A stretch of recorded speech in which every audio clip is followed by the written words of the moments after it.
Ja, iranere i Østlandsområdet feirer nyttår på Sagene i Oslo i kveld. Og Joakim Reigstad, hvordan blir Obamas hilsen mottatt der?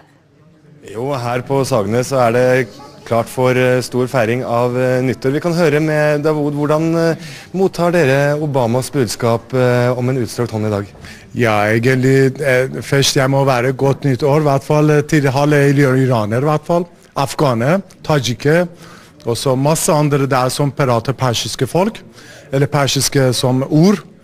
Egentlig det er som Obama har pratet godt nyttår, eller Eid Shoma Mubarak om persisk, og jeg vil gjerne i hvert fall alle iranere, og velkommen alltid fra i år. Vi begynte helt offentlig, og det er som vi åpner fra norsk samfunn, eller norsk regler, som hvorfor ikke, det er som nytt år feiring.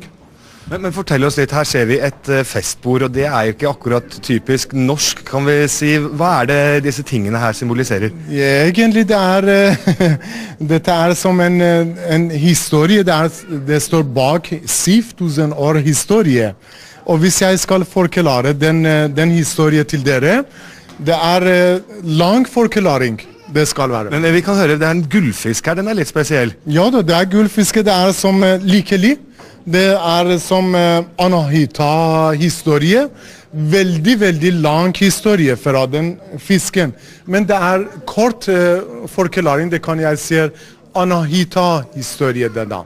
Dette er likelig dag, og det betyr det er fiske da. Det er en lykkelig dag for iranere i Norge, ja, over hele verden. Feiringen fortsetter utover kvelden med sang, dans og musikk i god nyttårsstil.